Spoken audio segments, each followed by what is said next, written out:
14. Oh, it's Valentine's Day. Valentine's Day. Valentine's Day. Oh, who are you? Who is your Valentine? Our community father. Your superior is your Valentine. Yeah, all our sisters here. Sisters, of course. Okay, let me. How do you do this? So it's the. Actually, today is the memorial of Saint Cyril and Methodius. These are two saints of Eastern churches in Eastern Europe. They evangelized Eastern Europe. Hello, Kakuku. Welcome. Happy Valentine's Day. Okay, so just before we begin the class, I just check the attendance. Huh? Father Lawrence, are you here? Here po, Father. Okay, thank you. Angel Dineros, are you here? Yes po, Father. I'm here po. Okay, welcome. Sorry. Sister Odisa is here. I see her present. Present, Father. Sister Nena, are you here? Present, Father. Hello, happy Valentine's. Okay, Christine is here inside the classroom. Father Serge, are you there? Yes, Father, I'm here. Okay. Happy Valentine's. Happy Valentine's. I don't know why I laugh when yeah, for them. Well, for I don't know, because for lay people, no, they have their own loved ones, no. Of course, we also have our loved ones, but because Valentine's Day is associated so much with sweethearts, no. So since religious, we are not supposed to have sweethearts. Okay, I don't know if you have, but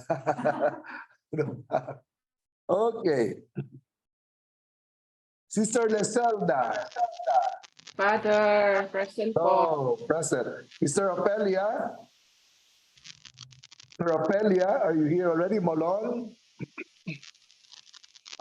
If you're here, unmute yourself. Wala pa, Sister Opelia. Maybe later. Present, Father. Oh, present. Nakamute ka, no? Sister Marian Oh, Morales. Ay, opo, Father. Okay. Sister Marian, are you present? Yeah, I see Sister Marian. Okay, Nguyen Din P. Okay, present, here present. Sister Chuk.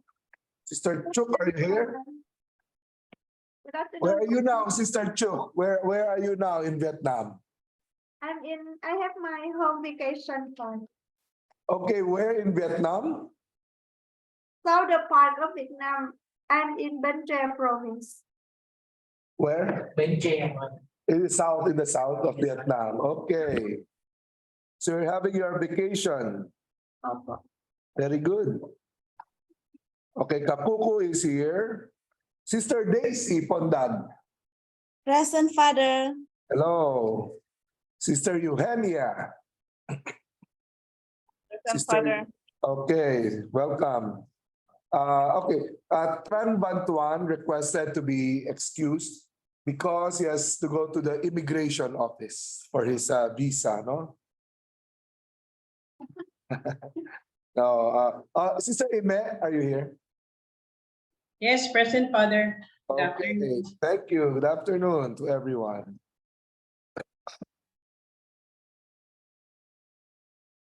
Okay, just let's begin our class with an opening prayer. In the name of the Father, and of the Son, and of the Holy Spirit. Amen. Hail Mary, full of grace, the Lord is with you. Blessed are you among women, and blessed is the fruit of thy womb, Jesus. Holy Mary, Mother of God, pray for us sinners, now and at the hour of our death. Amen. Saint Cyril and Methodius, pray for us. In the name of the Father, and of the Son, and of the Holy Spirit. Amen. Okay, before we continue our discussion, on the Christian faithful in general and persons in the church. Let us look at our canvas. No, I just sent you a message to try to open your own canvas. Those who are on Zoom, because those who are here in the classroom can see our canvas. Okay, let's look at our core syllabus. Download.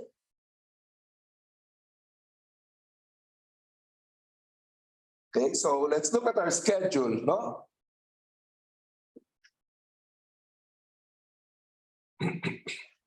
So today is February 14.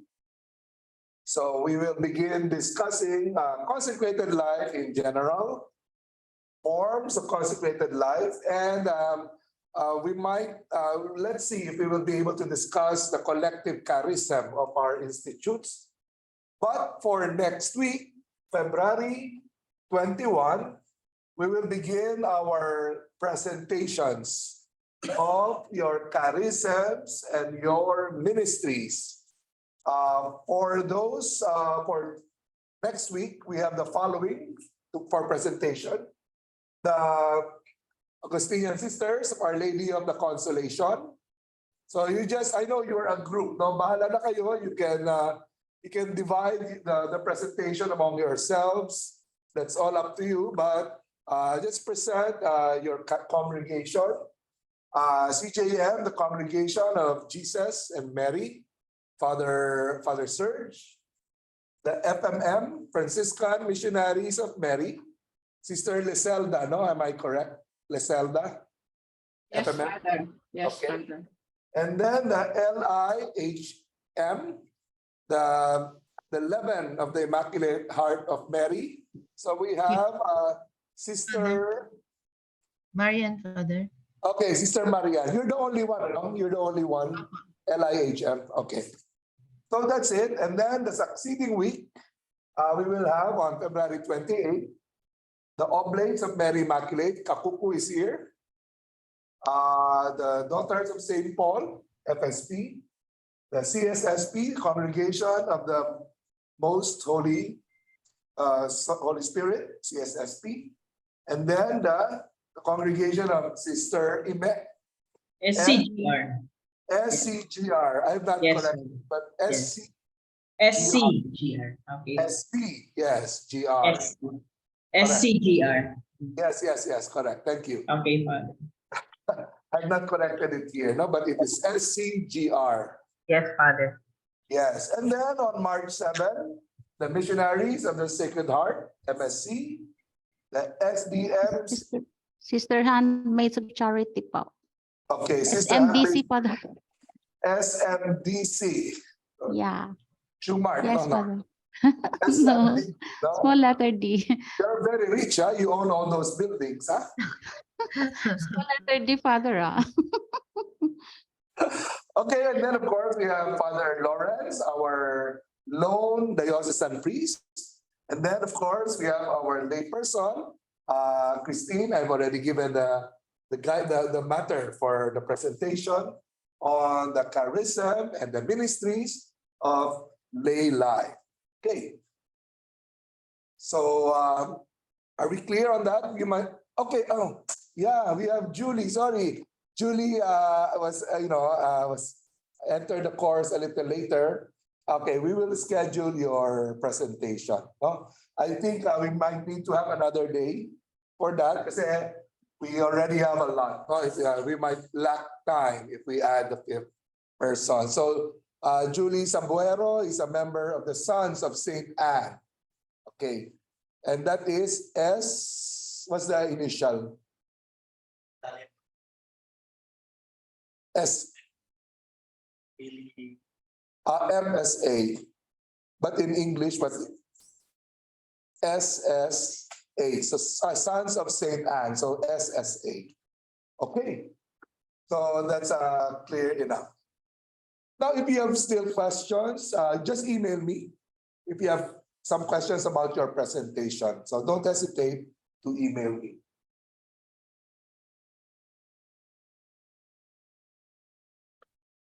Okay, so I remember last week, I interrupted the class because I didn't want to continue with this section of the course without enough time. So now we are at the beginning of the class. We will have enough time to understand these preliminary canonical norms. These are what we call general norms that will help us, understand in a better way the canons on religious life, on seminary formation also. So therefore, here we are discussing the Christian faithful's ability to act. No? I discussed with you already that by virtue of our baptism, we acquire a juridical personality in the church by the fact of our baptism. One who is not baptized in the Catholic Church does not acquire juridical personality in the church. For us, since we are members of Christ faithful, we have the capacity to perform certain actions in the church. So that is what it means, ability to act.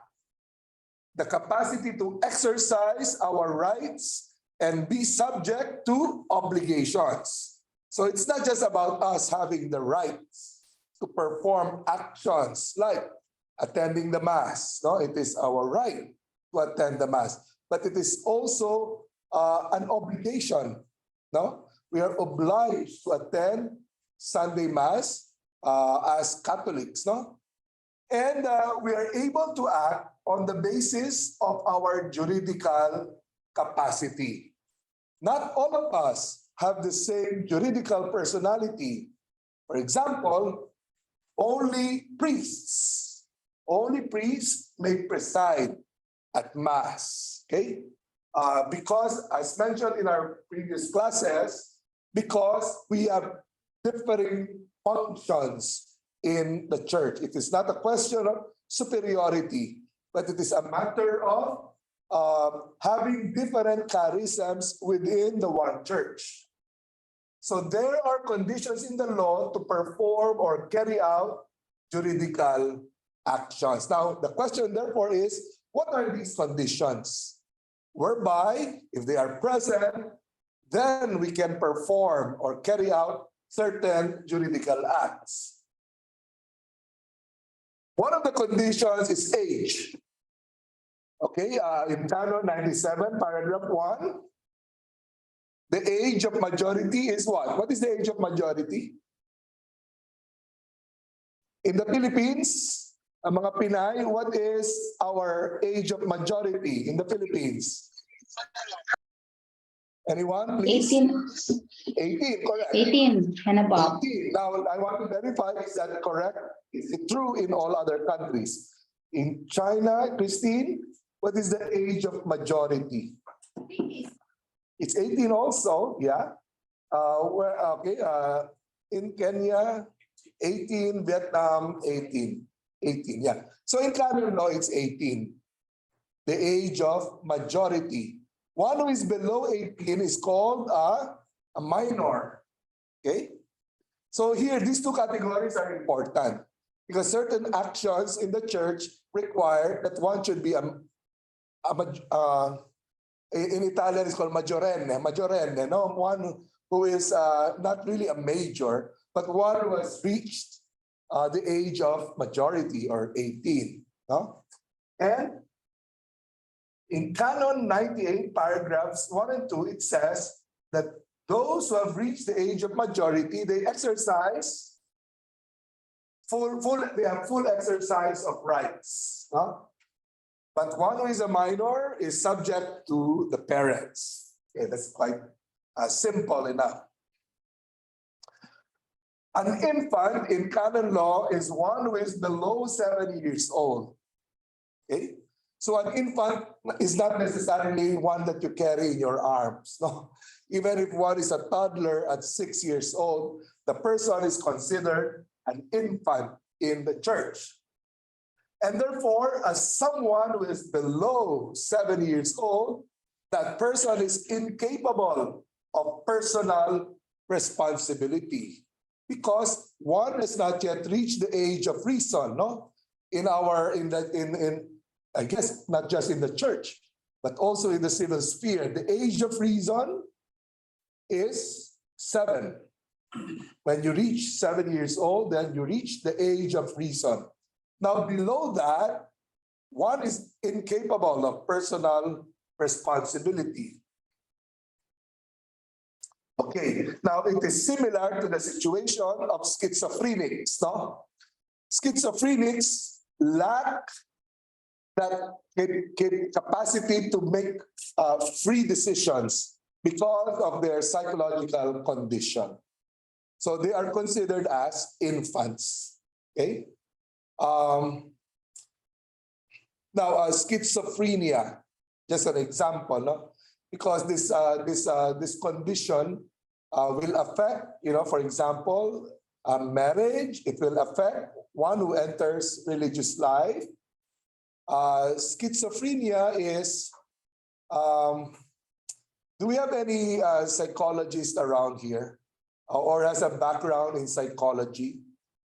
Definitely, schizophrenia is it's a psychological disorder, no? And one is not in his or her right mind, no? One who is a schizophrenic is not in touch with reality. A schizophrenic might have his own world in his mind, no? Because a schizophrenic is not in touch with reality, the person cannot make proper decisions, no? Therefore, if one is a schizophrenic, one cannot profess vows if one is a schizophrenic, no? Because one has no control of his or her mental and emotional capacities. Now, another factor which is important in performing juridical acts is residence. The technical term in canon law is domicile. If you look at the word domicile, probably you can read a Latin word there, domus. And what is domus in English? Anyone who knows Latin? Domus? House, Father. Correct. Yeah. A domus is a house. So therefore, domicile is where one lives, one's residence. So when we say one who has a domicile in a particular place, like New Manila, one has a stable residence. Now, what is stable residence in canon law? One who has acquired, it is acquired by residence in the territory of a parish or at least a diocese or wherever, no, with the intention of remaining there permanently. Now, the intention of remaining there permanently. Now, these days, people move a lot, no? People do move a lot. So when a young couple, for example, newly married, if they acquire a house in Laguna, probably they have the intention there of staying long. But they cannot really say to themselves that we will stay here permanently. But in general, what permanent here means, there's an intention of staying long. And how long? How long? For at least around 5 years. And in fact, resided in the place for 5 years. So therefore, is it possible to acquire multiple domiciles?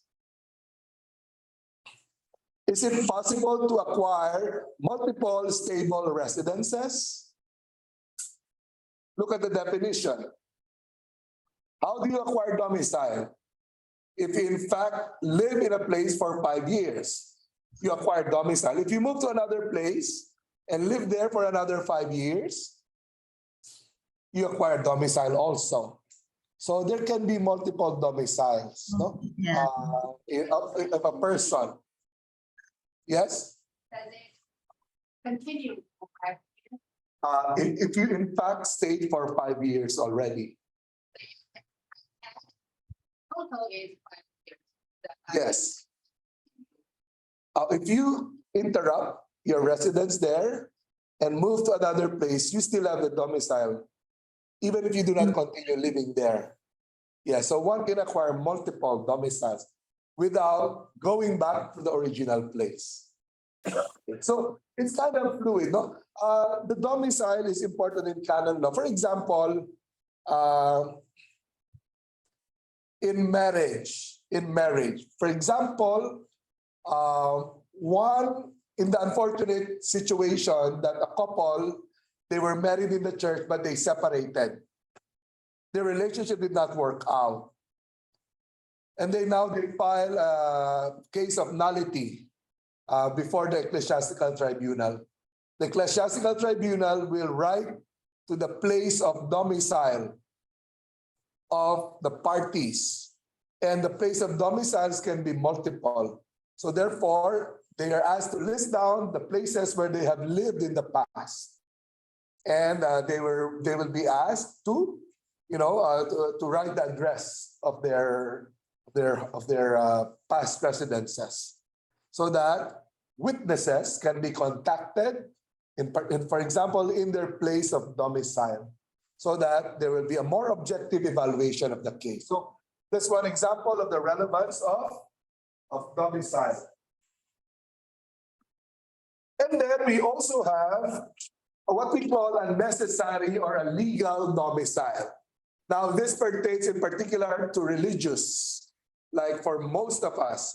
In Canon 103, okay, for members of religious institutes and societies of apostolic life. Let us read Canon 103.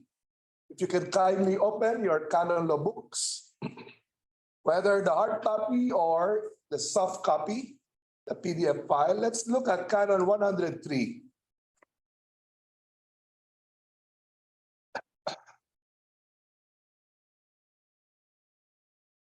Can somebody read the Canon 103? Any volunteer? Sister Marianne, do you have the code in front of you? Okay, could you read Canon 103? Members of religious institutes and societies of apostolic life acquire a domicile in the place where the house to which they are attached is located. They acquire a quasi-domicile in the house where they are residing, according to the norm of Canon Law 102. Okay. Section 2. So thank you. Sister Daisy. Sister Daisy, where is your necessary domicile as a religious? Pasay po, Father. In Pasay. Yeah, because you are currently residing in Pasay. Yes. Sister Odisa, where is your legal domicile as a religious? Here in San Juan, Father. San Juan. Okay, what's the name of your compound there? I forgot.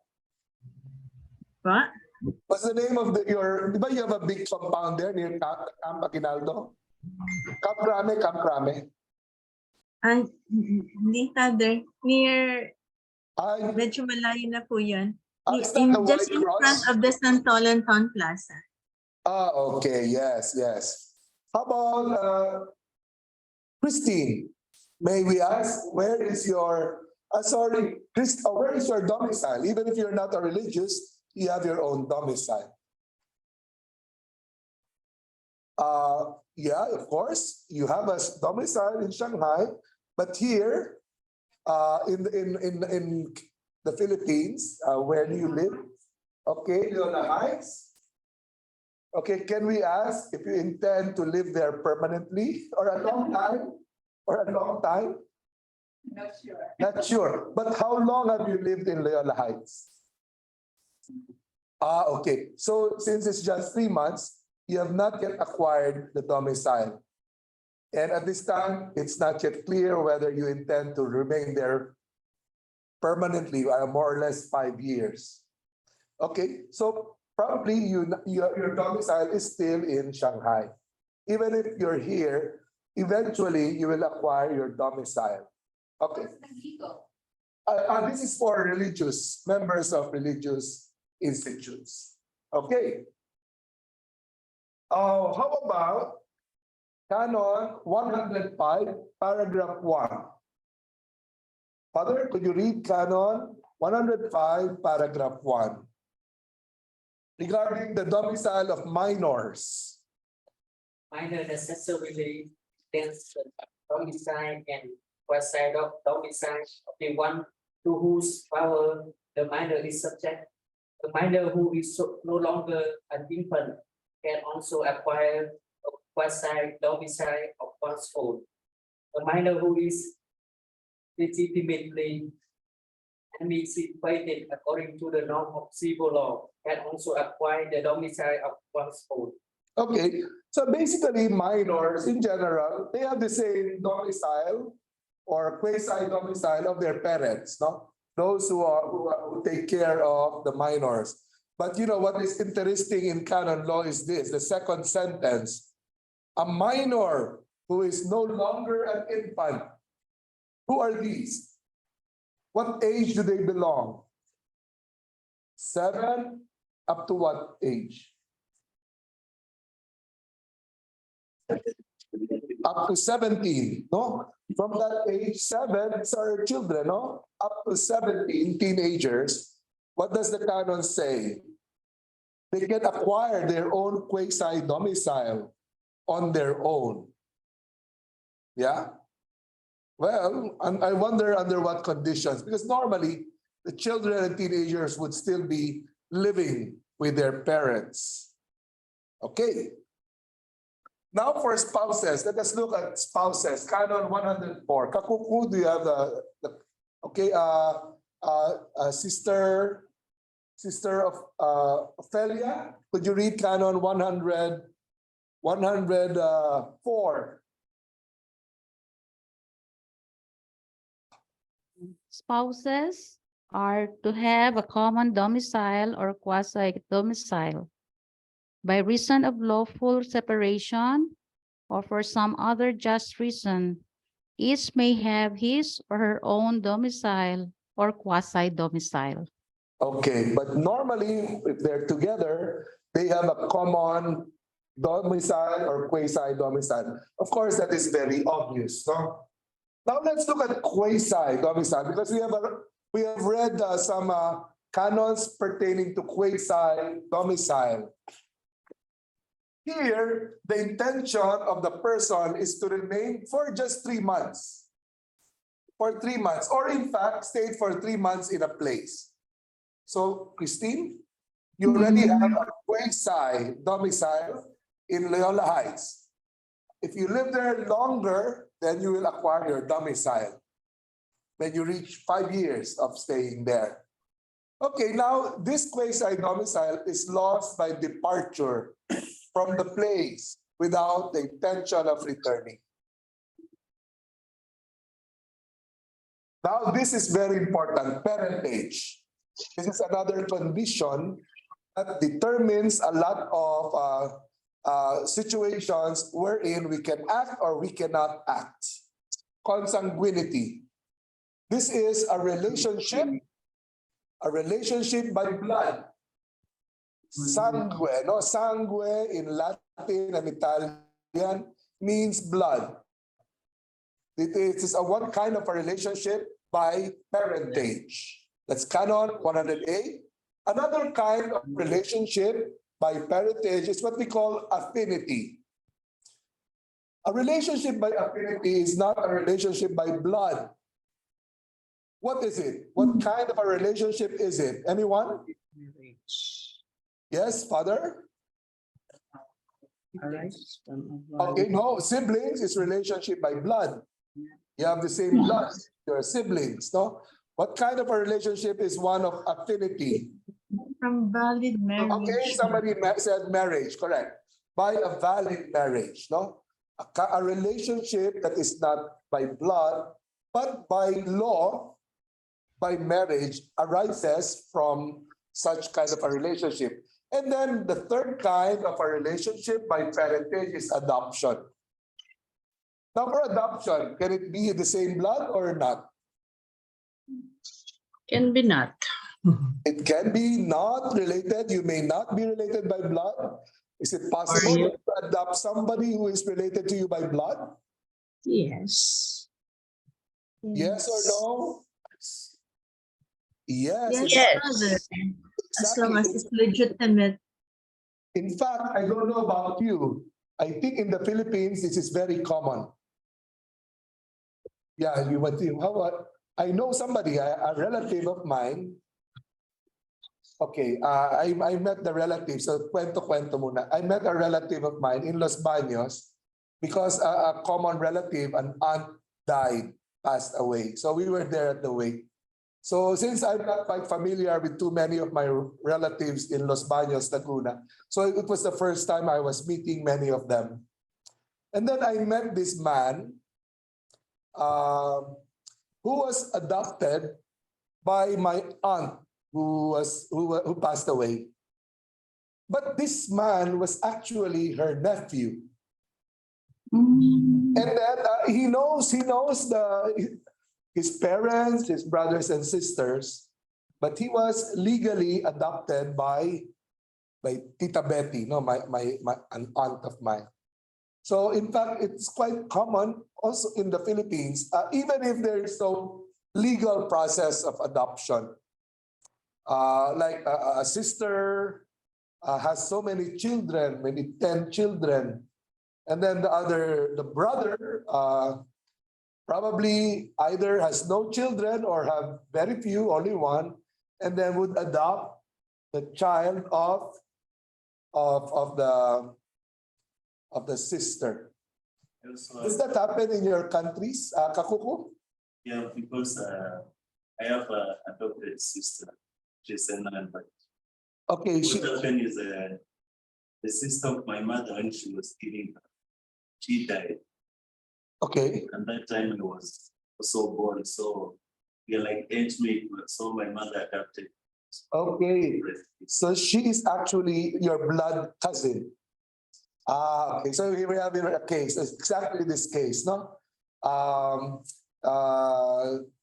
An aunt of Kakuku, the sister of his mother, had a childbirth and she passed away. So the mother of Kakuku adopted child. So they are sisters by law, but they are actually, they're sisters by law, but they're actually cousins by blood.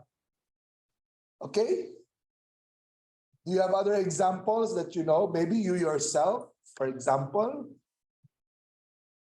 Okay, so these are the kind of relationships that we have. We will explain them one by one. Now for consanguinity. Okay, there are different degrees of consanguinity. The first degree, second, third, fourth, and down, even up to 6. No? And there are two kinds of consanguinity. Direct consanguinity or what we call collateral. When we say this direct consanguinity, it is a relationship of a descendant. A descendant. So, I am a descendant of my father and mother. I am also a descendant of my grandparents. How about my sister? Is my sister a descendant of me? No. No. Okay? So here we have the relationship of the direct line. So the direct line of consanguinity, the first degree, the parent and the child. So think of your parents, your own parents, our own parents. Our relationship with them, first degree, direct. Direct line, we call. Of course, let's remain in the direct line. The second degree would be with our grandparents. Okay, remember your grandparents in your mind, look at their faces. Recall the faces of your grandfather, your grandmother. I hope you remember them. Huh? That is the second degree of the direct line. Okay, if we move up. Okay, I suppose you all know your grandparents, no? Somehow we know, or you might not have met your grandparents because they might have died already by the time you were born, but at least we know that we have grandparents, no? Now, how about this third degree? Great grandparents. Has anyone here met his great-grandfather or great-grandmother? Anyone? Oh, Kakuko. Wow, you're fortunate. You met It's like the grandfather of the great grandfather. Okay, so he is the father of your grandfather. Yes. The father, of your grandfather is your great grandfather. So you met him, huh? Wow. Anyone else who has met his great grandfather or great grandmother? Anyone? Ako, wala. I never met any one of them. But I have their pictures. I have all their pictures. I met them, Father. Anyone? Who's speaking? I met my grandparents, both side, great grandparents. Sister Nana. No. Oh, who's Sister speaking? Sister Marian, Father. Who's speaking? Marian. Sister Marian. Marian pala. Marian, so you met your great grandparents. Yes, Father. And I was still, I was young. I had the chance to be with them also. Very nice. Where are you from, Sister Eme? Pampanga, Father. Wow, Pampanga. Long life po kasi mga Kapampangan. Yeah, mahaba. Mahaba ang buhay ng mga Kapampangan. When my great Lola died, she was 110. Wow, 110. Yes. Does any one of us here think he or she will live up to 110? She was still, Father, like chopping woods that time. Wow, very strong. Maybe it's Very because of sisig, maybe sisig. Chicharon. It depends on the genes also. It's in the genes. At the same time, the way we take care of ourselves, no? Of what we eat also. But it's all a combination. But that's a kind of a fortunate experience. Anyone else? Wala na? No more? For me, even wife of father of my grandmother, she's still there, but she cannot even see what she sees. Your great grandmother. Yes, she's there still. They say that our grandfathers, they used to have 4 wives. Okay, yes. Yeah, but just the same. Wow. Okay. If you want to see the pictures of my great grandparents, just come to my office because I have a gallery there of pictures of my grandfather, grandmother, anyway. So there, of course, I don't think anyone has met our great grandparents, no? No? Okay, that's the 4th degree. Now let us go to the collateral line. The collateral line is not a relationship of being an ancestor and a descendant. No, it is a non-generated relationship. First, okay, let's start with our brother and our sister. Okay, this is the closest non-generated relationship that we have, our brother and a sister. First, I have to say the same father and same mother. That is the closest. That kind of a relationship is in the collateral line. In the 2nd degree. Okay? The relationship of brother and sister is in the collateral line in the 2nd degree. Okay, the importance of knowing this in canon law, among many other situations or importance for knowing this, in canon law, the impediment, there is an impediment for one to marry the person who is related to him in the 2nd degree collateral, meaning brothers and sisters. They cannot marry. It is an impediment. However, if we let's jump a little down. Okay, cousin. Now, the cousin is a relationship in the collateral line, but in the 4th degree. Not 2nd degree. 2nd degree is sister and brother. The 4th degree is first cousin. Okay, now we have to discuss what first cousin means, no? Okay, just to make sure that we have the same definition. Okay, at least for Filipinos, Who is my first cousin? Okay, my father is Enrico. We have the same name because I'm junior. My father has a sister, Dolores. And Dolores has a son, has two sons. Those two sons are my first cousins. Because my father and Dolores, their mother, they are brother and sister. Okay, the children, therefore, of brothers and sisters, the children are first cousins. Okay, now let me ask, in China, is it the same? Okay, Vietnam, in Kenya, okay. So we have a common understanding. Now for first cousins, this relationship, the collateral line in the fourth degree, it is also an impediment to marriage. First cousins cannot marry. However, in canon law, it is an impediment that can be dispensed by the bishop. One can request for a dispensation from the impediment of being first cousins from the bishop. And then the bishop will investigate. First of all, the bishop has to determine why are they marrying. No? Is it out of, to preserve the family property, the family estate? That's possible, no? They don't want to spread it too much around because the estate will become smaller. But is it really love that they are the reason for their marriage? No? But another thing that the bishop has to investigate is the medical repercussion of such a marriage. Because the children of those who are related closely, like cousins, there might be genetic factors that will determine the outcome, the child, the physical condition, and even the mental condition of the child. Okay?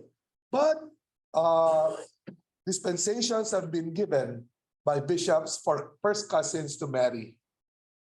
Okay, one example, do you know anyone in the Philippines, some quite well known in the political scene, who married his first cousin? Anyone? The son of former President Gloria Macapagal Arroyo married his first cousin. I think, who is the son? Not Dato Arroyo, the other son married first cousin. And it was allowed with a dispensation from the bishop. Do you know anyone who married his or her first cousin? Okay, kakukuha. There are many cases here, huh? Okay, who is this who married his first cousin? Or her? One of my relatives, like the cousin of my father. Okay. So the cousin of my father, they have their sister. Their sister was married when they were not born. Like after she was born, the mother took a long time to give birth to her. Okay. So when the second born was when she was already married. So it came a time that one of them never knew. So they met with a girl in the city. They did not know that they were first cousins. So when they came back, it's when they started during introduction. When the boy was told that this is your cousin. Okay. It was difficult for the boy to let the girl go.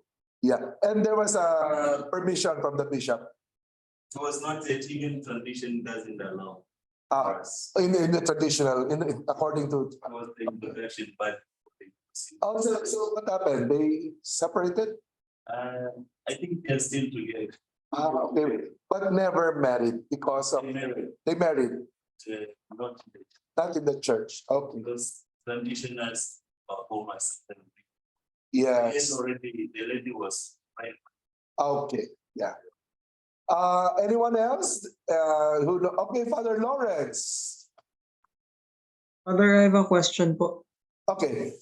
What are the often common reasons why would the bishop allow the marriage between what we're talking about. Kasi po the way you have discussed, is it really real estate lang, or are there any other grounds to allow such dispensation?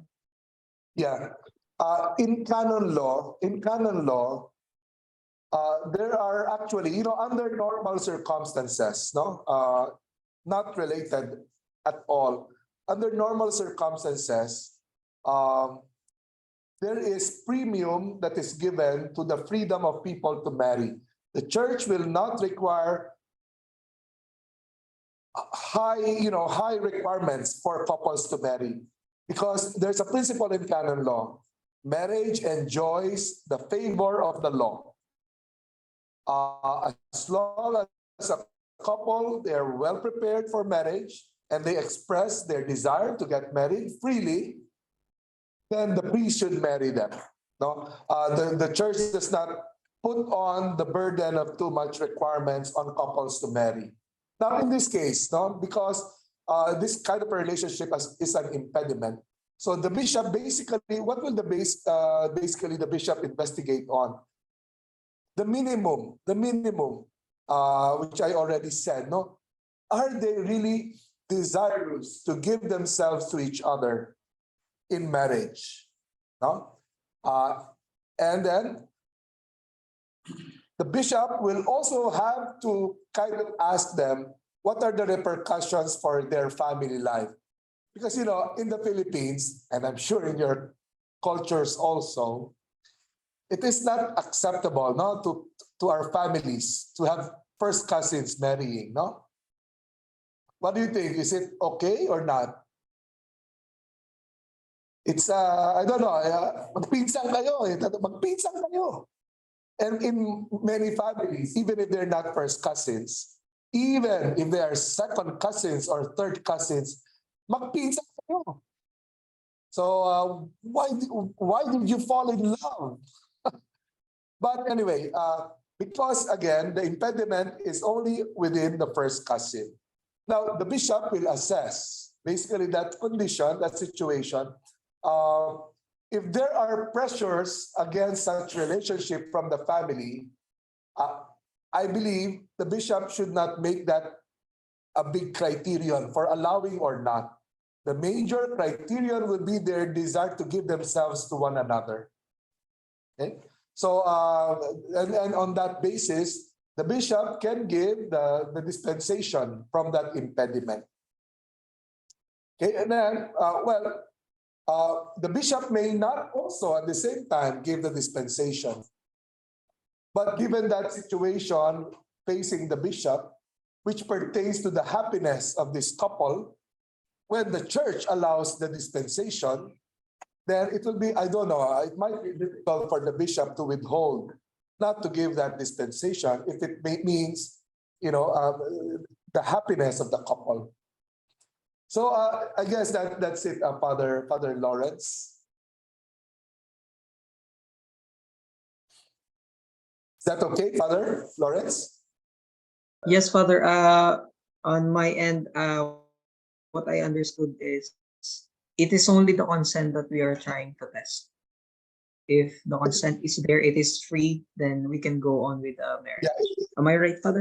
I would say, yeah, because that's what's most important in a marriage. It is the consent. It's not the approval of families, but it's the consent. And of course, their desire to live together forever. Now, all those requirements that we require for couples to enter into marriage. The desire to live perpetually with this person as one spouse. And number two, the procreation of children and the promotion of the good of the other spouse. If these are present, then the bishop can give that dispensation. Thank you, Okay. Father. Thank you. Other questions? Okay, now. Father, Yes, I have a question. Father Serge, yes. Yeah. What about half siblings? How do we categorize that in terms of consanguinity? The same father, different mothers, or Yes. same mother, different fathers. Okay. Now, in that case, here what we have, there's less blood relations, di ba? There's less blood relations. From canon law, it does not make any distinction in this relationship. If you are a brother or a sister, I have to check it out, no? But as far as I know, the canon law does not make that distinction. If you are a brother, a sister, even by one parent, my impression is it covers the prohibition. It's to still marry. second degree, Father. Is Yes, it because still it- second degree? Because it is Mhm, still okay. second degree. And a basic principle in canon law, if it does not say so, if there is no specific, clause regarding such kind of a situation, half brother, half sister, then we should treat the canon as it is. Okay? But let me share with you a case that happened during the papacy of Pope Paul VI.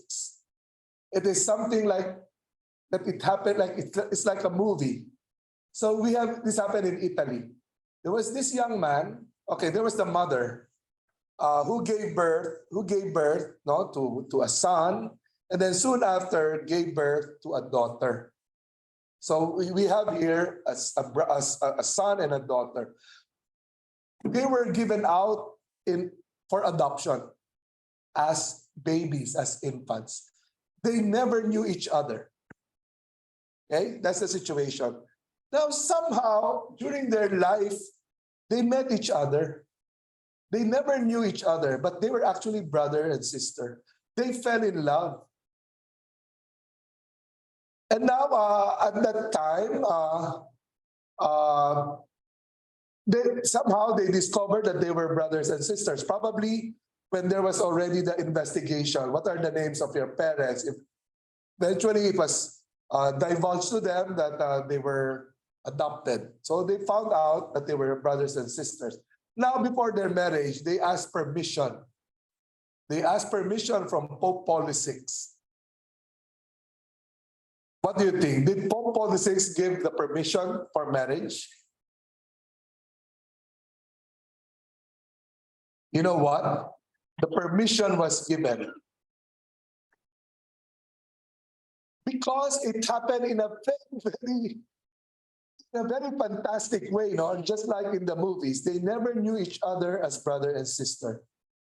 Now, I'm sure Pope Paul VI, listened to their stories about their love for each other, about their commitment for each other. Now, surely they did some investigation for genetic purposes. What will be the result if they have a child in this situation? They're brother and sister. Now, I don't know those details. We don't even know if they decided to have children based on that fact that they're brothers and sisters. But eventually, Pope Paul VI gave them permission for marriage. And I think that's the only case, at least in modern history, that the permission was given for a brother and a sister to get married. Father. Yes. Father. Yeah, in our place, if that is the case, the elder in our place would usually say that's a sin. Yes. To marry, what about to marry a cousin? It's a sin also, no? I suppose. Yeah. But culturally, really, it's a very sensitive issue. Now, because the intention or the mind of canon law is marriage enjoys the favor of the law. If it is possible, then let people marry without putting high expectations or high requirements, very strict requirements. No?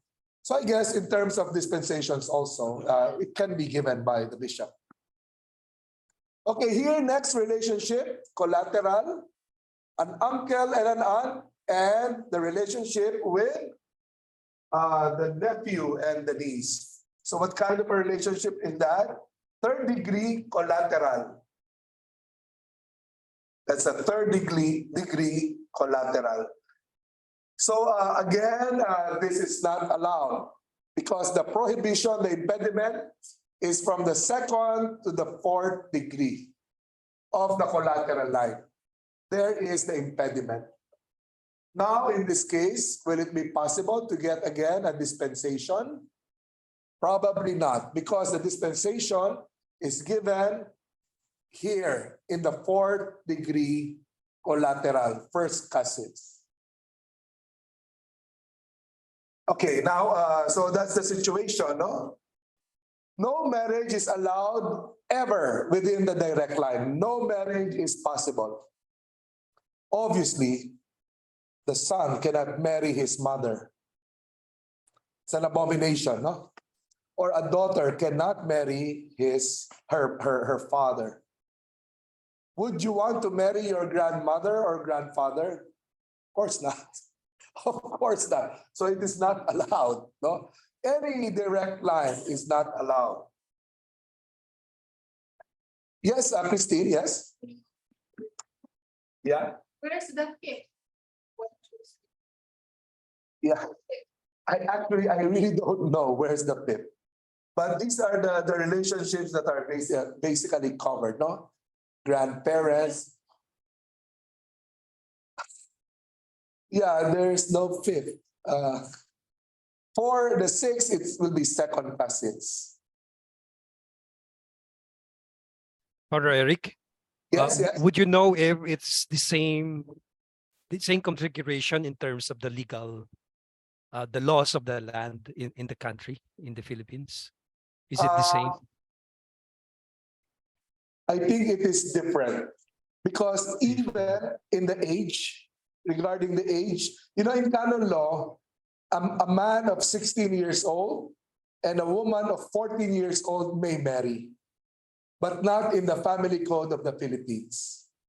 I think for first cousins in the Philippines, the family code, I think it is, let me verify, I don't want to guess, no? I don't want to guess, but definitely a brother and a sister cannot marry. So just to verify, now regarding uncle and aunt, this is not, I'm not really quite sure, but I'll verify the family code of the Philippines. Now regarding affinity,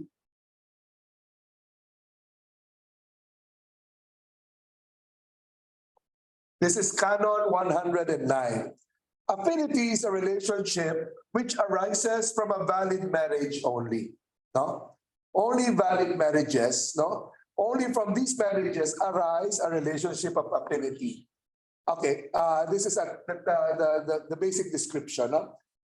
The relationship of affinity exists between the married man and the blood relations of the married woman and vice versa. It arises between the relations or the relatives between the married man and the relatives of the married woman, of the wife. That is where the relationship of affinity arises. And vice versa. So therefore, the relationship of affinity arises from the married woman and the relatives of her husband. Example,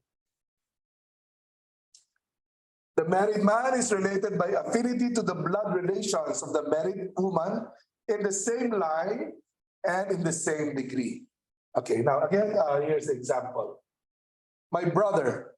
So I have a brother who's older, who is married. And his wife's name is Gigi. Okay? So my brother is related to the relatives of Gigi. Now, the mother of Gigi, okay, is also the mother of my brother by affinity. So what is that called? Mother-in-law. So the father of Gigi is also the father of my brother. Father-in-law. And the sisters and brothers of Gigi are also the sisters and brothers of my brother. Brother or sister-in-law. How about me? How about me? I am the brother of my brother, no? Who am I to Gigi? Gigi is my sister-in-law, no? my sister-in-law. So since I am related to my brother in the second degree collateral, by consanguinity, I am related to Gigi, also in the second degree collateral, my sister, but not by affinity, but not by consanguinity, by affinity. Okay? Now, canonical consequences, no, of these relationships. The office of the Vicar General in a diocese or the office of the Episcopal Vicar may not be given to blood relationships of the bishop up to the fourth degree collateral. Okay? So ano ba, the second degree up to the fourth, no? Second, third, and fourth. Siblings cannot be given to siblings, no? The third degree, uncle, aunts. So the bishop's uncles and aunts cannot occupy this office of the Vicar General. For example, the bishop has a nephew who is a priest. Can he assign him as Vicar General? No, because it may not be given to that kind of a relationship, whether siblings, uncles, nephews, and first cousins. And what is the reason for this? What is the reason for this prohibition? Nepotism, Father. Nepotism, yeah, correct. So that we may somehow be assured that the family interests of the bishop or the Vicar General will not take precedence over the common good in the diocese. Another consequence in Canon 492, paragraph 3. Persons related to the bishop up to the fourth degree of both consanguinity and affinity are excluded from the finance committee. Okay? So up to the fourth degree consanguinity, no? Of course, the bishop has no children, no? So therefore, in this case, basically first cousins, sisters and brothers cannot be assigned to the finance committee, nor can first cousins. I forgot to write here, even uncles and aunts again. They may not be assigned there. Now, a consequence for marriage. A marriage is invalid between those related by consanguinity and affinity in all the degrees of the direct line. I forgot to mention earlier, I just mentioned that you cannot marry your mother or father. Now, for example, can my brother marry his mother-in-law? For example, of course, I hope it will not happen, no? In case, I don't want to give that example, no? But in case my sister-in-law passes away, so my brother is single now, can he marry his mother-in-law? Anyone? Christine says yes. Kakuku? Yes. Yes. According to the law, but Yes, Father, because Yeah, it's Father, not direct yes. line. Why yes? Why? It's collateral, di ba? It's not direct line. Okay, well, it says here, invalid if you marry your in the direct line by affinity or consanguinity. The relationship of my brother with his mother-in-law is by affinity, correct? Pero invalid pa rin daw. So okay, it is correct. But yes, Father Lawrence, you have an Yes. idea? Father, I have a question. This is Father Search. Father Search. Isn't it that the relationship is dissolved once the partner dies? So there's no more affinity. I don't know, but Correct. that's just seems to be the case. You are correct. Remember we said a relationship of affinity arises from what? A valid marriage.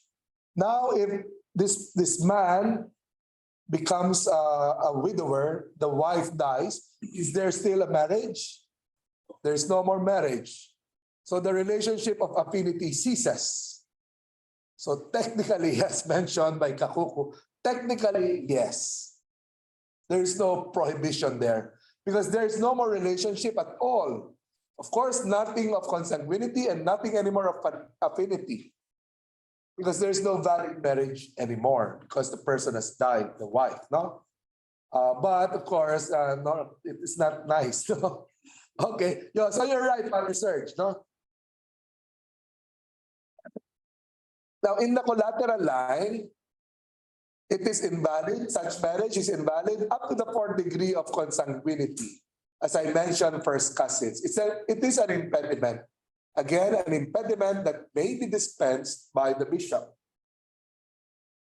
Okay, now let's move to right. No, there is an important, probably it is not so relevant to us here in the Philippines, but in many other places, this is relevant. The right is the totality of liturgical actions and disciplinary norms proper to a particular Christian community.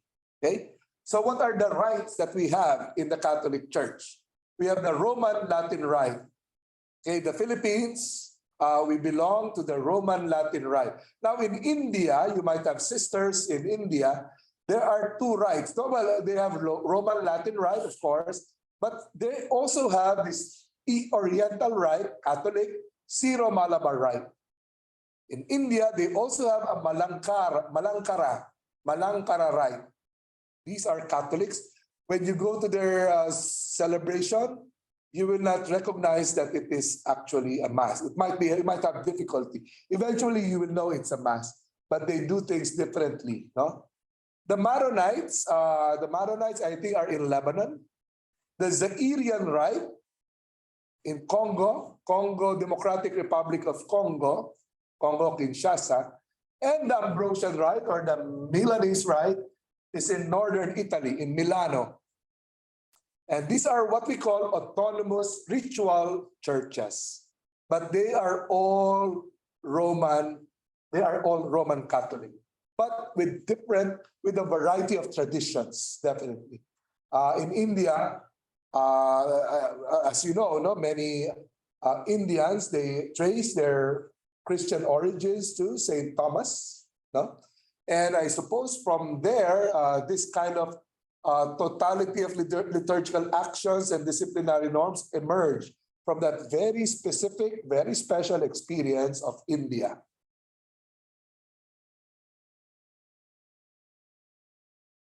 Now, through the reception of baptism, a child becomes a member of the Latin Church if the parents belong to that church. For most of us here in the class, our parents might actually be Latin Rite Catholic, so therefore we were baptized as such. Okay, Christine, you were baptized in the Roman Rite. Now, like what we have here in most churches in Asia. Now, should one of them, either the father or the mother, would not belong to it, no? The child joins the Latin Church if they decide so by common consent. Okay, if the father is the Syro-Malabar Rite and then the mother it belongs to the Latin Rite, then the inclination will be to go to the Latin Rite, no? If there is common consent. Now, if the common consent is lacking, the child becomes a member of the ritual church to which the father belongs. There's no agreement.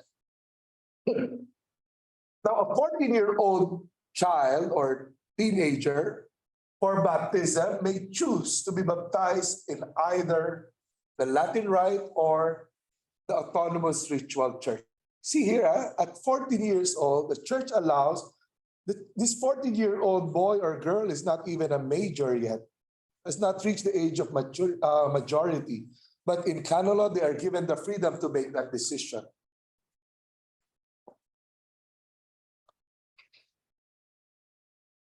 Okay, it's Okay, we will have a break by 3:15, no? By 3:15, we will have a break.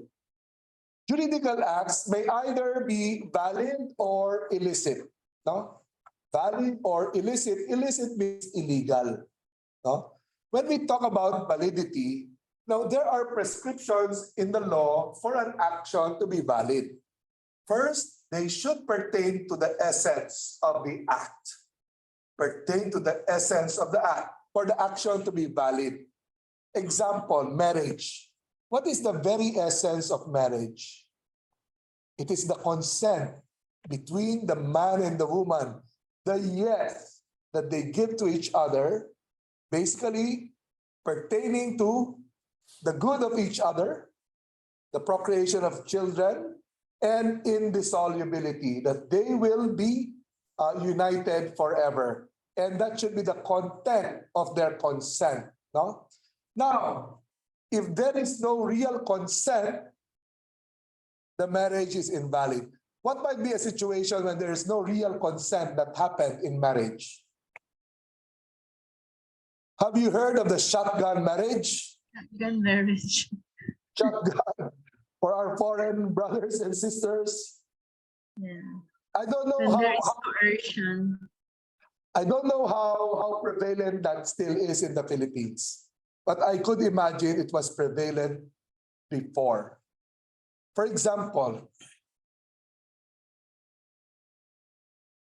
the couple, what do you call that? Pagjowa. Pagjowa. You know what jowa means? What's jowa? Boyfriend, girlfriend. Boyfriend, girlfriend. The girl gets impregnated. Then they go to their parents. Papa, nanay, tatay, I am pregnant. Of course, the parents are angry. And what will the parents tell the man, the boy? You should marry my daughter. Whether you like it or not, you will marry my daughter because it's a shame. It's a source of shame in my family that my child is pregnant without getting married. If you do not marry my daughter, I will take revenge on your parents. Of course, the poor boy is just 19 or 18 years old. Yes, I will marry your daughter. And all the preparations are made. The seminar even has been done in the church. All the documents are ready. But there might not be a physical shotgun, but there is a shotgun right there at the back of the boy. And when the priest asks, do you promise to marry her with your whole life? And what will the boy say? What will the boy say? Anyone? I do. Yes, I do. Do. So the boy will say, I do. But deep inside, is he saying I do? I do because I am being threatened with my life. Even if the words have been said, it is an invalid marriage. Because the very essence of the act is absent. A valid consent is not present. Another explicitly mentioned in the code for validity, no? And there are certain requirements in the Code of Canon Law that pertains to the validity of the action. And we will see that also.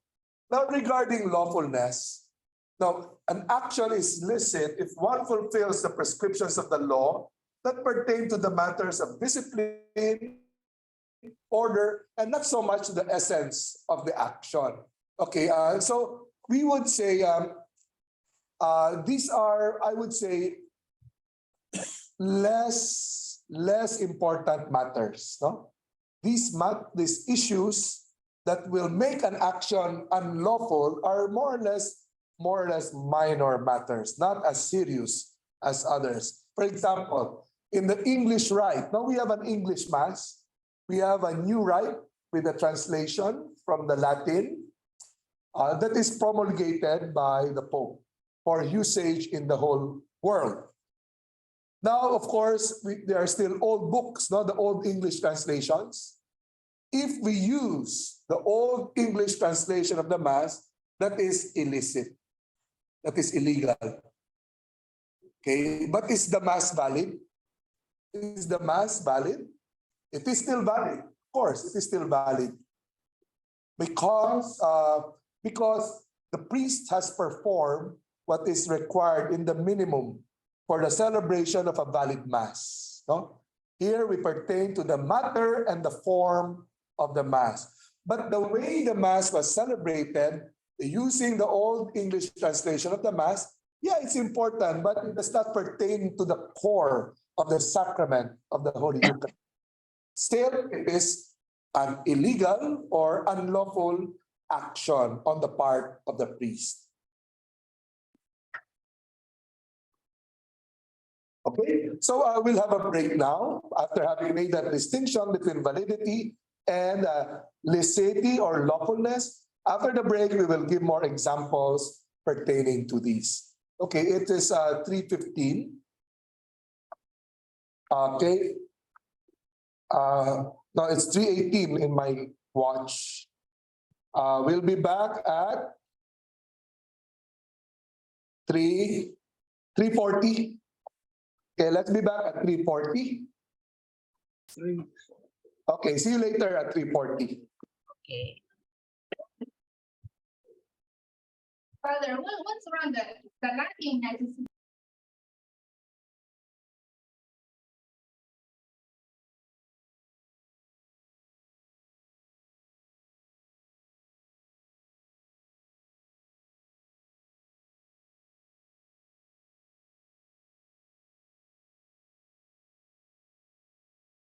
There are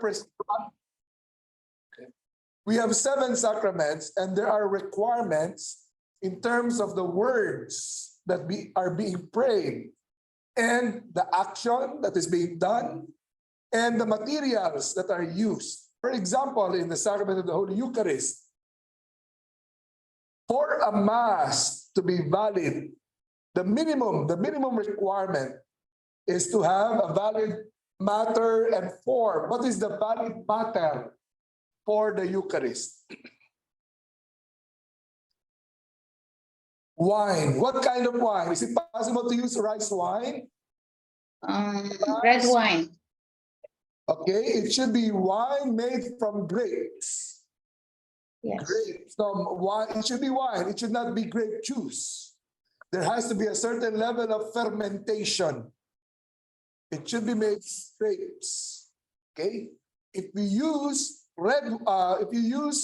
Coca-Cola or even rice wine, Basi, or Lambanog in Quezon Province, or it is invalid because the matter is deficient. There's a mistake there. Now the bread. What kind of bread? Can we use cassava bread? Is that possible? It should be made of flour, meaning made from wheat. Okay?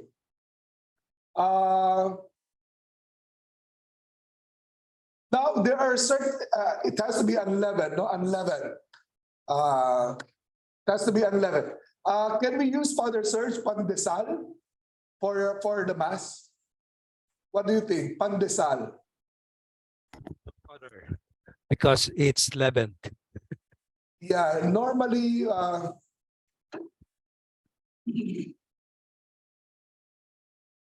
okay, let me check. We have to be more precise, no? In terms of the canonical requirements, because the requirement is it should be made of wheat. Yes, it should be unleavened. Yeah, it has to be unleavened, meaning without yeast. No, without the yeast, for it to be the valid matter for the celebration of the Mass. Now, what is the form? Usually the form of the sacrament are the words that are used. So what makes a valid Mass? What are the words that have to be said? The minimum. At the consecration, yes, Sister Odisa? At the consecration, what should be said? Father, I have a question po. Okay, question. Okay, what's your question? Is the celebration of the Eucharist valid when the priest use the host, the unleavened bread, and no wine? Oh, no. Okay. There's a one, actually, there's a one, the priest is diabetic, and he refuses to put, but he acts as if he's taking something, but there's nothing in the chalice. Ah, okay. Yeah. No. Because in canon law, it is absolutely forbidden to consecrate only one of the species. Both species, the bread and the wine, both have to be consecrated in the Mass. It is absolutely forbidden to consecrate only one, only the bread, without the wine. It is not allowed. It is forbidden. Now the question is it valid? No, is it valid? The thing there is, for the form of the sacrament, the minimum requirement is, this is my body. And in consecrating the wine into the blood of Christ, this is my blood. Okay, those are the minimum requirements to have a valid Mass. If in some country there's persecution, it is not possible to have a public Mass or even a long Mass. Now, this is the experience of one Jesuit, Father Duan, who was imprisoned in Vietnam. Okay, he was telling us a story. It was prohibited to celebrate Mass. What they would do, they would keep a small piece of bread, and just a drop of wine. I don't know how they kept it. And he would celebrate Mass in silence, including, this is my body and this is my blood. And he would consume whatever little he had for the Mass. And that was the valid Mass. No? Now, in that case, Sister Odisa, the priest might have said, this is my blood. But there is no wine. How can it be a valid Mass? No? It's not a valid Mass at the same time. Okay? Now, some people might be alcoholic, no? A little tinge of alcohol in their system can make them become alcoholic again. So they are recovering alcoholics. Now, it is allowed, but with the permission of the bishop, that a kind of juice, which is it's not yet fermented, but almost there, with a very minimum amount of fermentation, that kind of wine is allowed. But there has to be some wine that is to be used. Actually, Father, when we noticed that, we really asked the priest why, because we said, seems it's not really valid. So after that he knows that we know already what he's doing. So he asked that every time after the consecration, it's time for the priest to take it, to drink, a sister would come up and take it. What? Sorry? But there's still no wine. There's still no wine Yes, used. so after he knew that we know already what she's doing, that there's no wine, so he started to put. And since it's not good for his health, he decided to ask. So every time during the Mass, he would ask a sister to come up and to take the wine from the chalice, instead of him taking it, drinking it. But there is a wine that was consecrated. Okay. There was wine that was After we told him that, Father, why do you? Okay, so that solves the problem. No, there has to be wine to be consecrated. Now, he may not drink it. It's okay.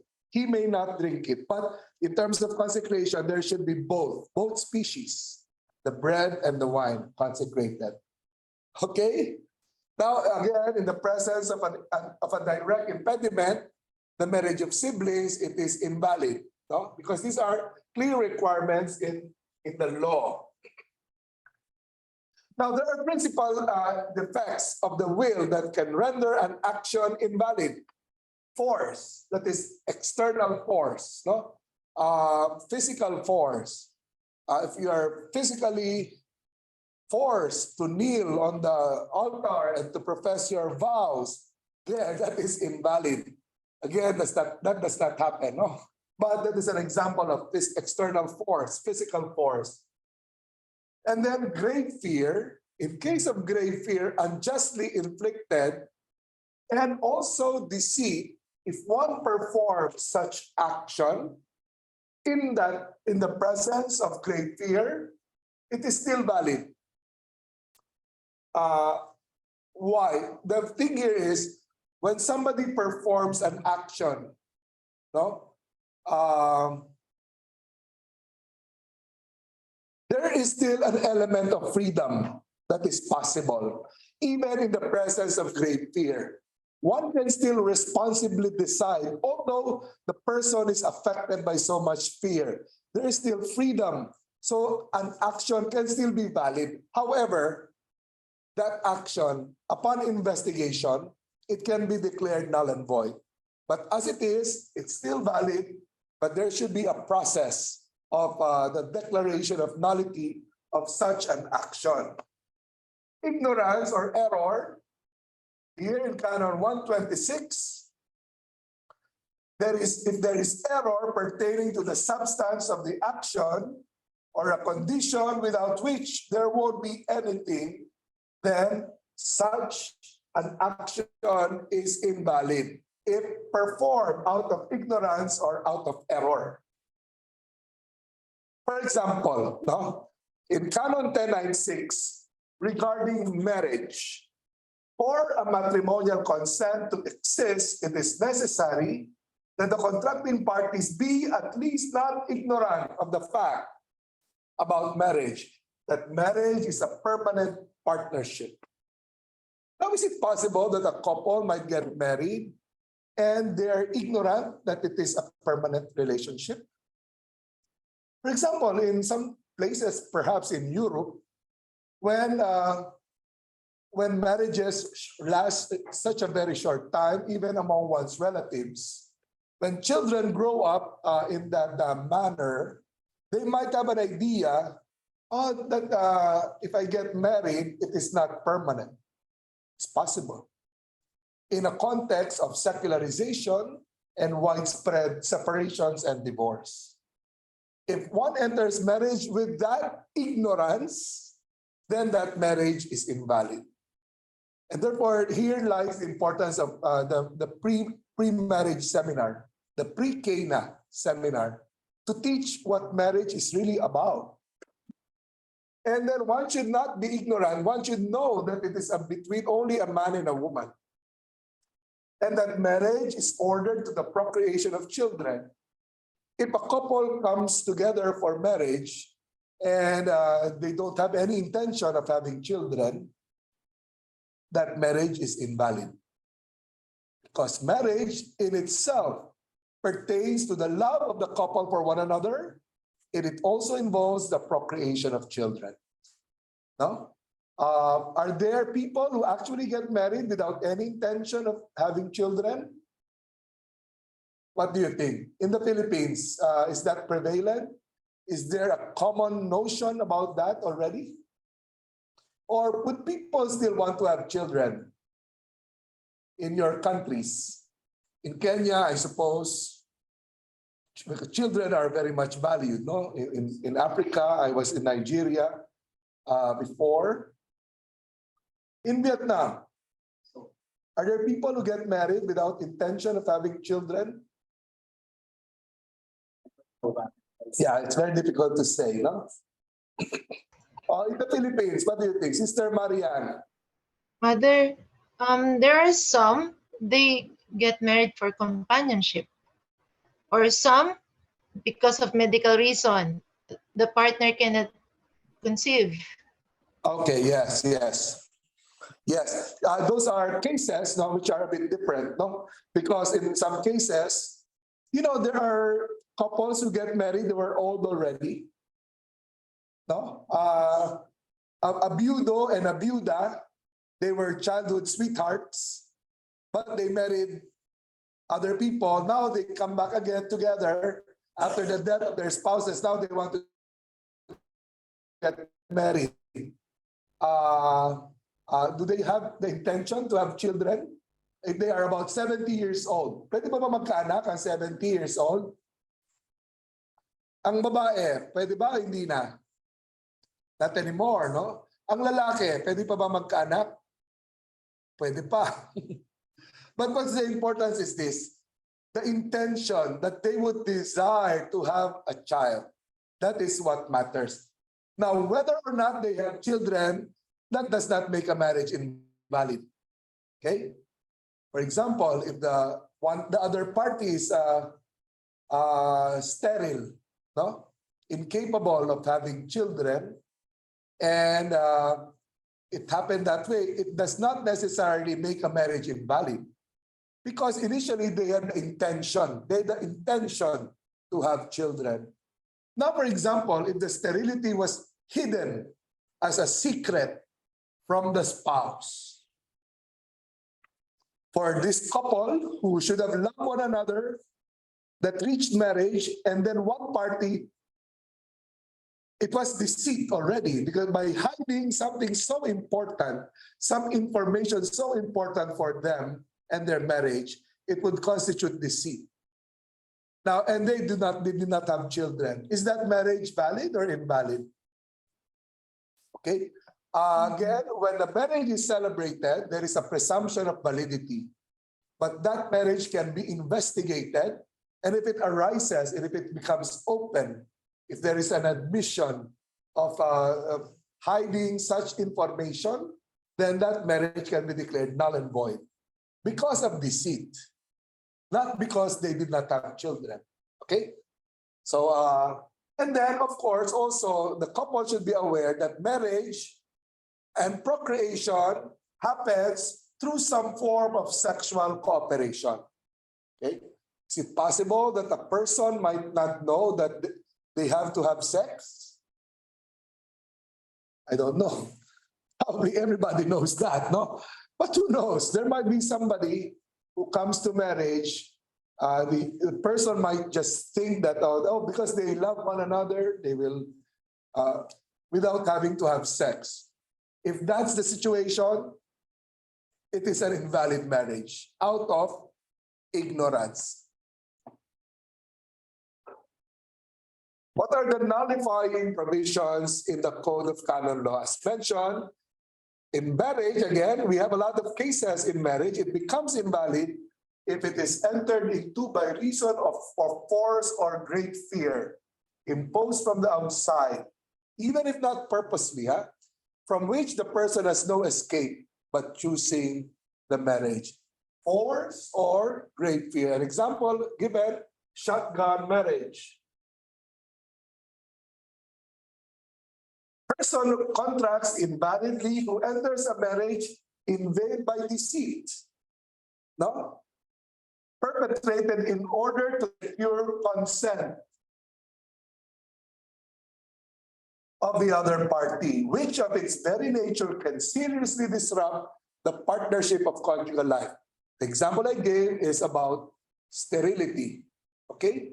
Another example that can be used is homosexuality, whether of the woman or of the man, and if it is something that was hidden on purpose, then it can disrupt the partnership of the couple, no?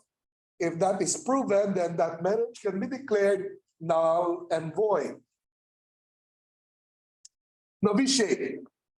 The following are invalidly admitted to the novitiate.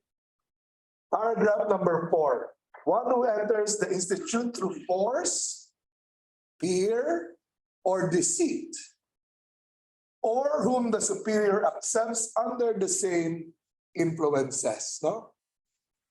Might there be a possible scenario when a young lady will enter the novitiate out of fear? Is that a possible scenario? Fear of what? The person has fear of something and therefore enters religious life. Yes? This one actually is very common in Africa. Also. Yeah. Female circumcision. Okay, okay. This is a case of female circumcision. Okay. Because some of the girls within this life from hearing the families to circumcise them. So maybe someone is not fully willing to be in that life, but for the sake of her life, Yeah. she enters the religious life and knowledge under fear of hearing the society. Because when she goes back, they will automatically circumcise her. Yes, yes. Yeah, it's a very sad, no?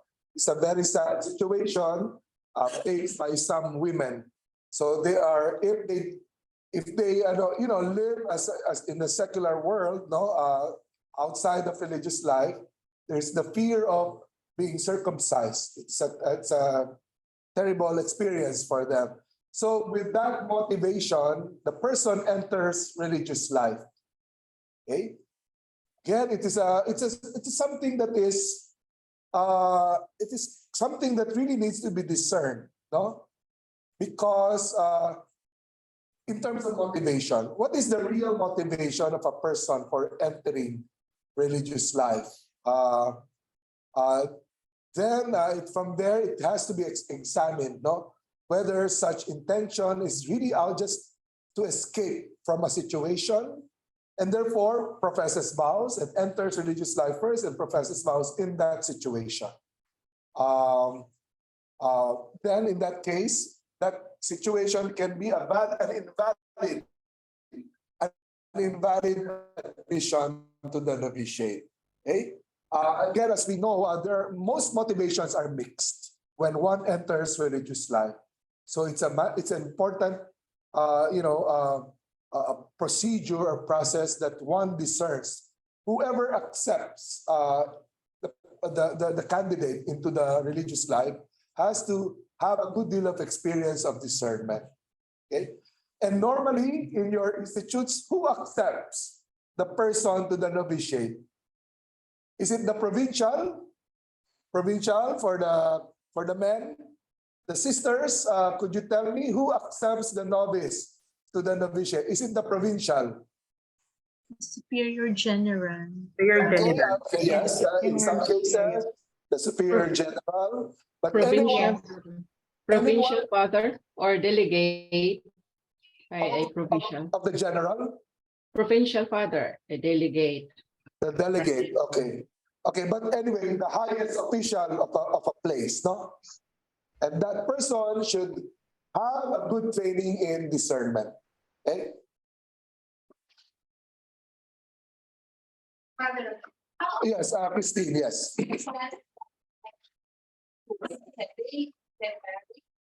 Okay, these are transsexuals. You mean men who had some physical operation to become women? yeah, then next is one married man. So let's say it's the woman, then the next to the woman is Okay. Now, in the Catholic Church, no, whatever procedure is done, one maintains the sex at birth. Okay? Even if a man becomes a woman by operation, for example, in Bangkok, in Thailand, that man remains to be a man.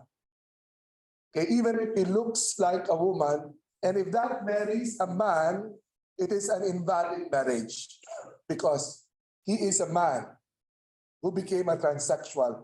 He remains a man, and a man cannot marry another man. It has to be a man and a woman. Okay.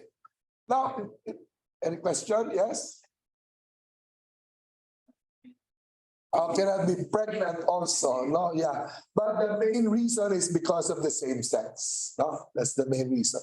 Okay, because the technology might come somehow.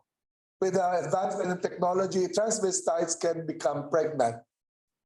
It's possible, no? Even if they do get pregnant, it is still an invalid marriage because he is a man and the husband is a man. Okay, so resignation from an ecclesiastical office, if it is made as a result of great fear unjustly inflicted, or made out of deceit, no, or of substantial error or of simony, it is an invalid resignation. Simony is when you pay somebody to resign. That is simony, no? Okay, did you have any experience of this? I hope not. I hope not. Okay, sorry. And finally, in our religious congregations, we have a lot of suffrage or elections, no? Or voting, no? I'd like to share this with you, no? In terms of voting or suffrage, for a vote to be valid, it must be free, of course. There should be no coercion in terms of voting. So therefore, a vote is invalid if through great fear or deceit, someone was directly or indirectly made to choose a certain person or several persons. Again, this is an example of an invalid action made out of great fear or deceit. Okay, do you have other questions regarding these general norms, regarding juridical actions, regarding validity and invalidity and lawfulness of certain actions in religious life and in the seminary or in the diocese?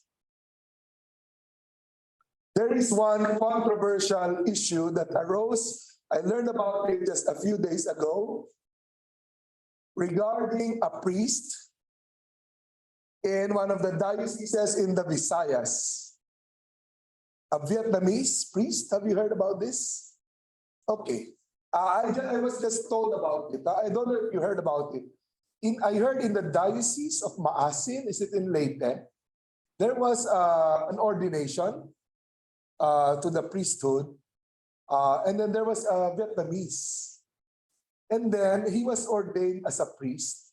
And apparently, that's why it was told to me that, for one to be ordained as a priest, and one who is not a member of the diocese, there has to be a demissorial letter from the bishop in Vietnam to be sent to the bishop who will ordain. No, without that demissorial letter from the bishop of this person, for another bishop to ordain him, without that letter, there can be no ordination. But what I heard is the fact that the demissorial letter that was given supposedly by the bishop in Vietnam, it was fake. So the person was ordained as a priest in the Philippines. Have you heard about that event, that issue? No one yet, no? You have not heard about it. But I was really surprised. So the question in my mind is, why is the Vietnamese priest here in the Philippines for ordination? Apparently the person is a diocesan. We can understand if the priest is a religious, no, who might be here in the Philippines. So the question that arose, was that ordination to the priesthood of that person valid?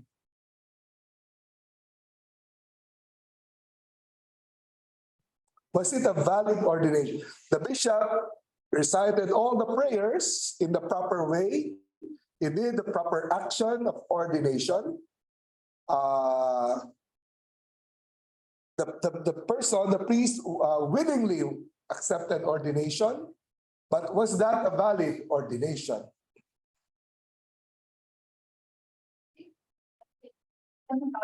Something lacks. Something is lacking, no? Father Lawrence, can I ask you? What is your opinion, Father Lawrence, in your experience as a diocesan? Father, I'm not sure, but my opinion would be that is defective. So the presence of deceit, especially in terms of the demissorial, which is very vital in processing, it's one of the requirements for ordination. Yes. Part of it, that the letter of intent and also the demissorial coming from your ordinary. So I guess the ordination is invalid. I would tend I'm not to- sure. Yes, I would tend to agree with Father Lawrence on the ground of ignorance. The bishop all the while knew that the demissorial letters were valid.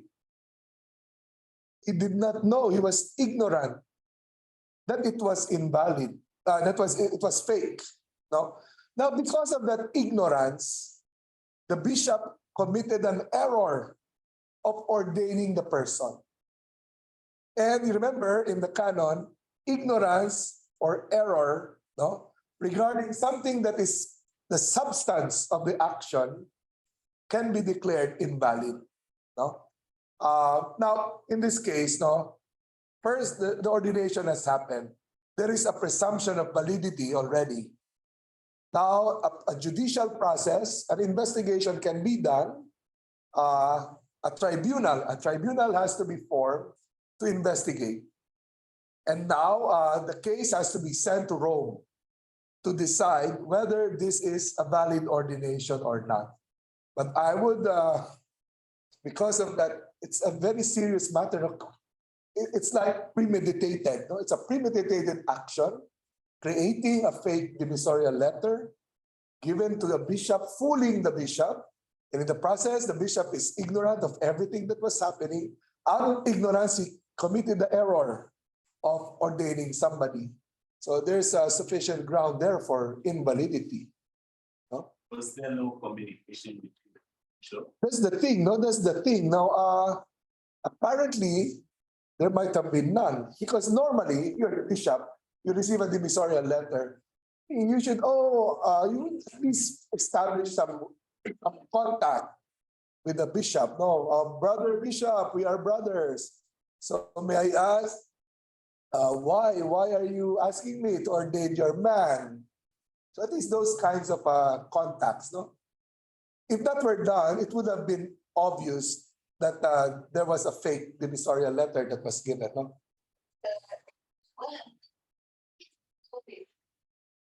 The priest who was ordained, yeah.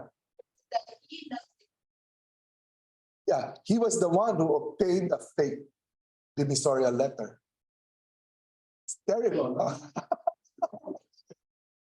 Now, we do not know. For me, I don't know the whole story yet. But that was what was reported. You might search it in Google. There have been so many cases from Nigeria. Oh, they were ordained here. They have made the money. Yeah. Yes. So that's why it's important, even if there's a demissorial letter, there has to be personal conversation between the two bishops. No? It's part of, I guess it's common sense to me, no? But, so to avoid these kinds of happenings. Because there were two Nigerians. Religious or diocesans? They say they belong to religious, but congregation. So funny name. Missionaries of Mother Teresa or something. And they were being asked about their origin. They say they are from Nigeria, from India. And they have a letter of the bishop from India. Yeah. They are from Nigeria, so they wanted to be admitted for the chapel. Yes. They don't have superior, they don't have commenters in there. There are only two.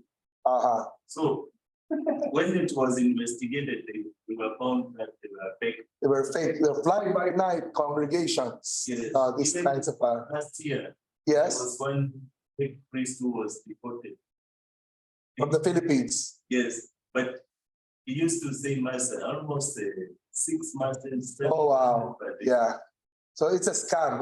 He was a scammer, Yeah, but the bishop knew that he's a priest. but he was not a priest.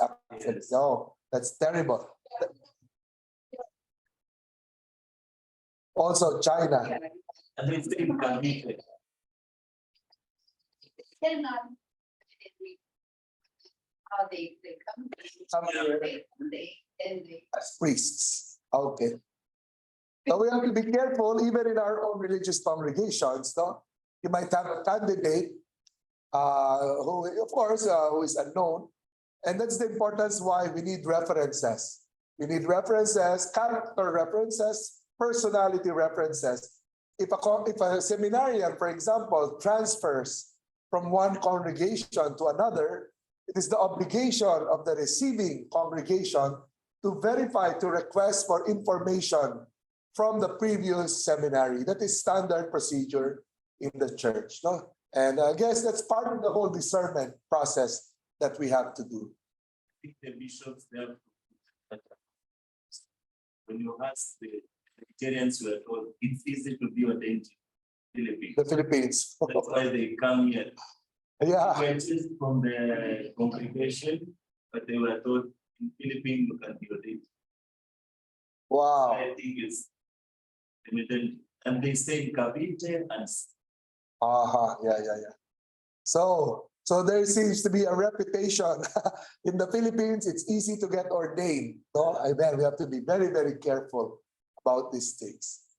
Okay, now it's still early, still 4:20. Before we go, remember next week we will discuss. We will listen to your reports, no, regarding your founder or foundresses, their charisms, the charisms of your congregation and your ministries. Remember, it's a reminder, just 10 to 15 minutes. Shorter than 15 minutes is better, but not beyond 15 minutes. No? So as preparation for our reporting next class, let's have kind of an introduction now to the topic on consecrated life.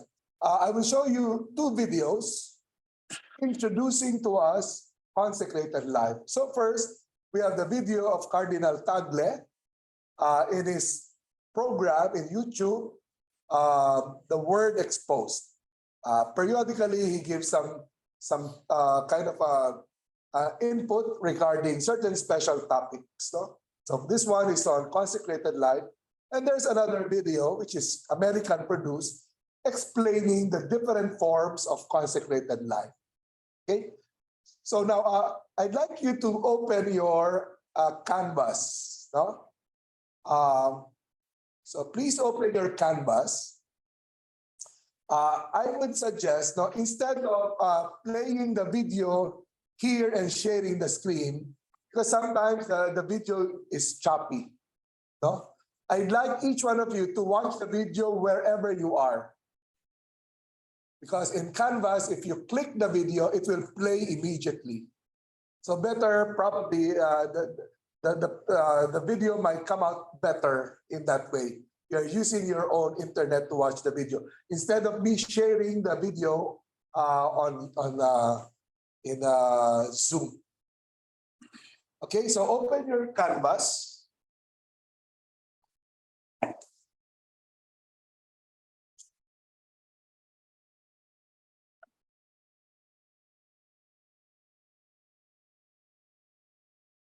So we have first ecclesiological foundations, number 2 and 3, and then we go to number 4. Consecrated persons, the people of God who profess the evangelical counsels. Here, I have not yet published it. I will publish it now. So this is the video of Cardinal Tagle. I will also publish the second video on the various forms of consecrated life. Okay, just to verify, in your Canvas, do you see the videos now? In your Canvas? Okay, I'll click the video on Cardinal Tagle here.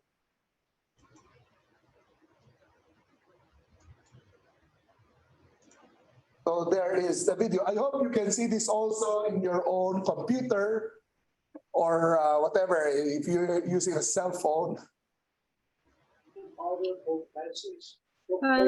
one. Okay, you're playing it, so it's there already, it's available, no? Yes, Father. Okay, that's good. So what we will do is, I have students here inside the classroom. I will play the video, but I will keep my microphone mute, no? So that you will not be disturbed while you watch your own video. Okay? So keep yourselves mute also, your microphones. So we will watch together, but separately. Okay, we can start watching the video of Cardinal Tagle. So I will now mute our microphone.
Okay, were you able to watch the video? Are you finished? Are you Yes, Father. finished? Okay, good. Did you have good internet connection to watch the video? I hope so. Okay, now we will go to the next video. Because Cardinal Tagle only enumerated the different forms of consecrated life. The next video will somehow discuss each form in a deeper way.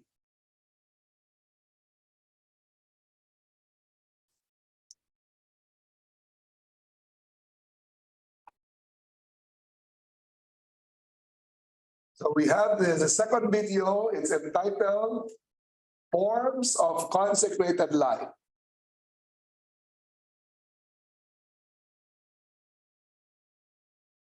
Okay. So as mentioned by Cardinal Tagle, there are different forms, no? But most of us belong to religious congregations, religious institutes. You might have noticed a form of consecrated life that is called secular institutes, no? They also profess vows like the way we do, but they live their professed life in the world. They are teachers, they can work in the bank, they can do any secular work, but they are consecrated to God. Okay? Okay, now we will look at this video. So when you're ready, sisters and fathers, you can play the video. Now I'll now mute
You're unmuted, Father.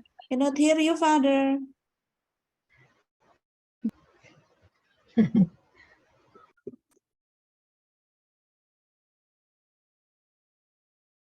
Father, no sounds po.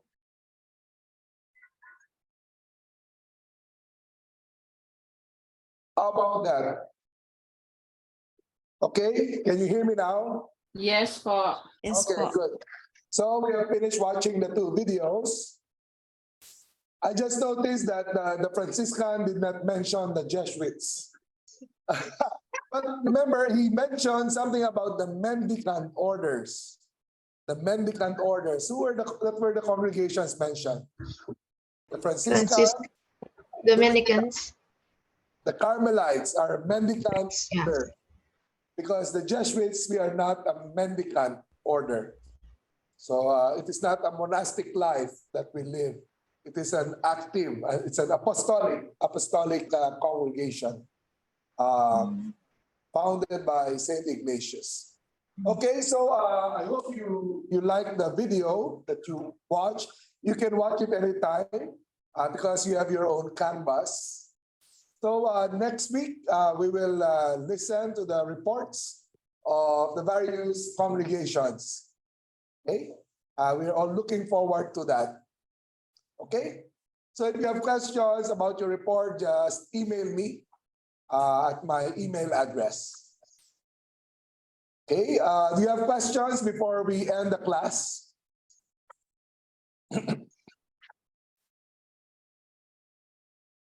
Yes, Christine. You just say the votes, no for the vote, Sorry. no for vote. Okay. But you know, yeah, over there, they're always. Forced to profess vows. Yeah. In where? Yeah, I mean, always the votes, it's not, they always push back. So, no matter is Trump or other leaders, that the state or now, the environment, Being forced. the vote, we have no vote, right? No vote, no freedom to express. Yes. That mandate. Okay. Well, in the church, in the church, Even the bishop.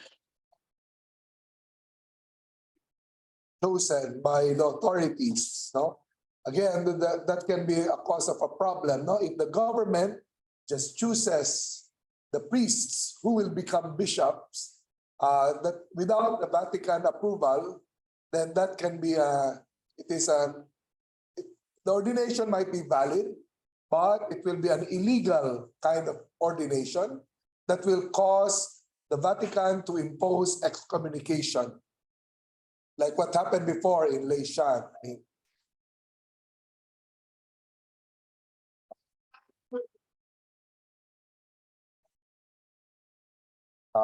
Yeah. Yeah, because really, the lay people should have a say, as you have seen in canon law, Lay people have the right to participate, to express their opinions, and to cooperate in the life of the church, So I guess there has to be a long way of, it involves freedom, and acceptance of the contribution of lay people in the church, not just priests. Even the priests, in relation to the bishops. Yeah. So anyway. Still valid in our church. Yeah, they're still valid because they were validly ordained, I suppose. So, okay, so we end our class here. So I'll see you next week, same time. By the way, I have already uploaded in your canvas the recordings of the past classes. Okay, let's close our class with a prayer in the name of the Father, and of the Son, and of the Holy Spirit. Amen. Amen. Glory be to the Father, and to the Son, and to the Holy Spirit. As it was in the beginning, is now, and will be forever. Forever. Amen. Amen. In the name of the Father, and the Son, and the Holy Spirit. Amen. Amen. Okay, thank you. See you next week. Thank you, Father. Thank you, Father. See you po. Thank you.